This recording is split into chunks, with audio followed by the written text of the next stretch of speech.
इस दुनिया में कोई गरीब नहीं है।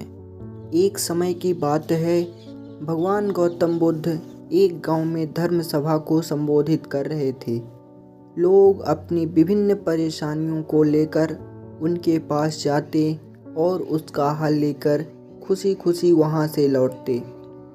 उसी गांव के सड़क के किनारे एक गरीब व्यक्ति बैठा रहता था तथा महात्मा बुद्ध के उपदेश शिविर में आने जाने वाले लोगों को बड़े ध्यान से देखता।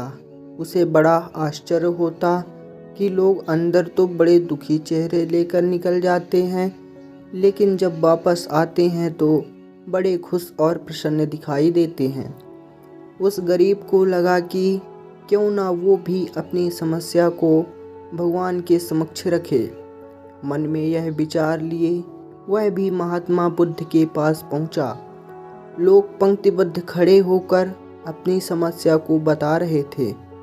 जब उसकी बारी आई तो उसने सबसे पहले महात्मा बुद्ध को प्रणाम किया और फिर कहा, भगवान, इस गांव के लगभग सभी लोग खुश और समूत हैं, फिर मैं ही क्यों गरीब हूँ। इस पर उन्होंने मुस्कुराते हुए कहा, तुम गरीब और निर्धन इसलिए हो क्योंकि तुमने आज तक किसी को कुछ दिया ही नहीं। इस पर वह गरीब व्यक्ति बड़ा आश्चर्यचकित हुआ और बोला, भगवान, मेरे पास भला दूसरों को देने के लिए क्या होगा। मेरा तो स्वयं का गुजारा बहुत मुश्किल से हो पाता है। लोगों से भीख मांगकर अपना पेट भरता हूँ।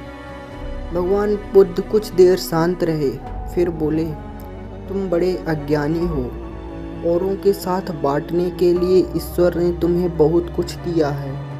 मुस्कुराहट दी है जिससे तुम लोगों में आशा का संचार कर सकते हो। मुख दिया है ताकि लोगों से दो मीठे शब्द बोल सकते हो, उनकी प्रशंसा कर सकते हो।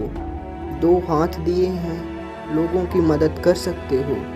ईश्वर ने जिसको ये तीन चीज़ें दी हैं वह कभी गरीब और निर्धन हो ही नहीं सकता। निर्धनता का विचार आदमी के मन में होता है, यह तो एक भ्रम है, इसे निकाल दो।